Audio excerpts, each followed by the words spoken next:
Thanks for joining us. Talkline Network Radio, America's longest-running Jewish broadcast network, the voice of the Jewish community. Welcome to the podcast. You are now tuned in to this episode of our podcast. Today, we are going to interview some of the greatest and most influential minds in our field. And now, please welcome your host.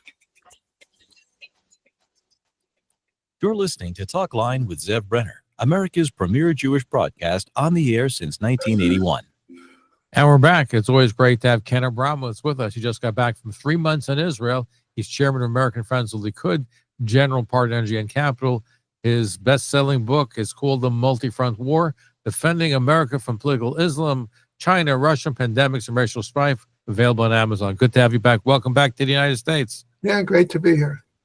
Thank you. You had a great 3 months in Israel. So I want to get your assessment, because what I'm reading here is that more and more Israelis, including on the right, want the prime minister to make a deal with Hamas, just get all the hostages out, and that's it. There's war fatigue. What are you finding? Or what did you find, I should say? Well, look, by the way, wars end when bad guys want to end wars. They don't end when good guys want to end wars. So the population is being bombarded by false narratives, which is not surprising. Every democracy is being bombarded by false narratives that come from the opposition parties, but behind the opposition parties, it's really coming from the enemies. The enemies are basically bribing the opposition parties to create strategies that favor the bad guys. So Israel has to stay strong and not listen to this nonsense. I would say 75% of the people want to win, and 25% say they want to end the war. But when you say to them, do you understand what it means, ending the war? I say it means unconditional surrender for Israel. No, I don't mean unconditional. I say, well, that's what Hamas is telling Israel, that if you unconditionally surrender, move all your soldiers back to the border, potentially repeat October 7th another day, and we'll give you half of the hostages back. It's a bad deal. And so that's why the government's resisting this bad deal. Here's an interesting thing, and I hear what you're saying, and a lot of it is, but people are tired of the war, and the fact is, though, at the end of the day, Israel's going to have to make some sort of a deal to get Hamas out. You're not going to be able to eradicate Hamas. But part of what's going on is that there's a PR regarding humanitarian aid to the Hamas and to the Palestinians in Gaza. And I heard the prime minister say, maybe you could amplify it, the world saying starvation, starvation, starvation. I heard the prime minister say there were about 2 million tons of food that have been dropped or given out in Gaza, which means that every person should be able to get a ton of food, because there are about approximately 2 million people in Gaza. So what's going on? If they get so much food, I know Hamas stole a lot of it. Why is this message getting out there where they're blaming Israel, including 800 Orthodox rabbis just signed a petition? 80 Orthodox signed a petition for humanitarian aid. UJ Federation is giving $1 million. What's going on? Again, this is all false narrative coming from the enemies that's penetrating the 60% of Jews in America that are very weak-minded. There's about 1.5 million Arabs in Gaza, and about two-thirds of them are in the north and 1/3 in the south. In the south, Israel and America are directly supplying those people. So there's no problem there. For the 2/3 in the north, the aid is going through the United Nations, which is a criminal organization working with the Hamas criminal organization to steal the food and then sell it at high prices to the Arabs. Israel's giving it away free. But the people in the north can't get to the south to get the free food, so they pay the high prices to Hamas and the UN. Number two, the UN is not selling the food. They just let Hamas take it. But the UN is in cahoots. The UN knows that Hamas is going to take it, steal it, sell it at high prices. So the UN is playing two games. One is they're shipping aid purposely to Hamas for the reasons I mentioned. The second is that sometimes they're withholding the aid and keeping it stockpiled to create a shortage of food in the north so that Hamas can use it as evidence of Israeli cruelty.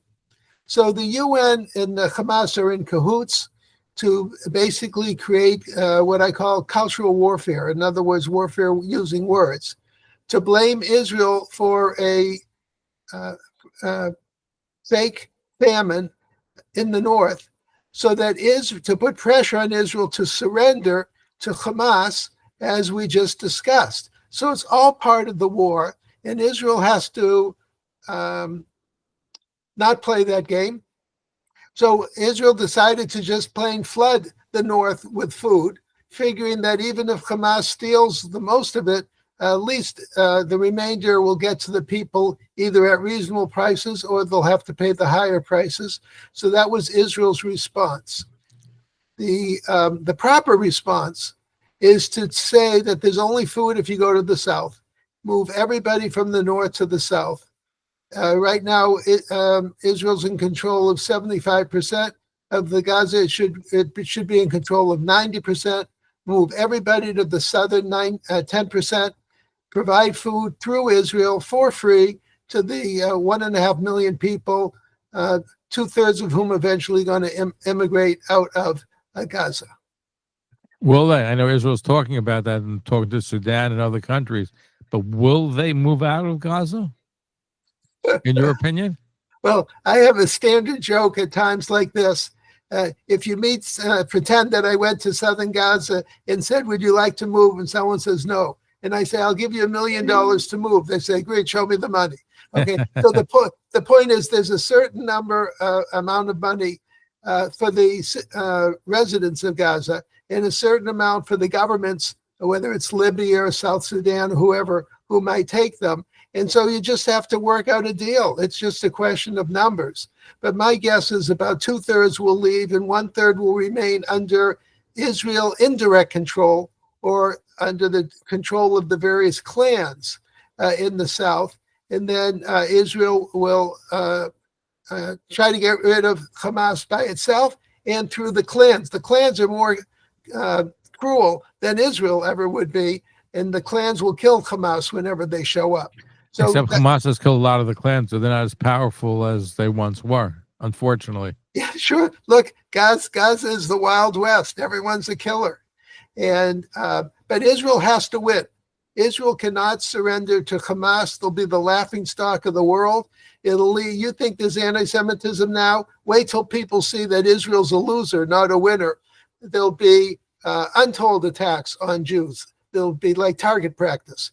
Israel has to win, and now's the time to do it. Ken Abramowitz, chairman of American Friends of Likud. His book is called The Multi-Front War, Defending America from Political Islam, China, Russia, Pandemics, and Racial Strife. Available on Amazon. Thank you for joining us. It's a pleasure as always. Thank you for tuning in to Talk Line with Zev Brenner, America's premier Jewish broadcast, the pulse beat of the Jewish community. For continuous Jewish programs, TalkLineNetwork.com, or our 24-hour-a-day listen line at 641-741-0389. For past shows, you can find us on iTunes, Spotify, Amazon, YouTube, Instagram, and all major podcast platforms, or jewishpodcast.org. Thanks for listening to the TalkLineNetwork.com. Follow us on Facebook, Twitter, and Instagram.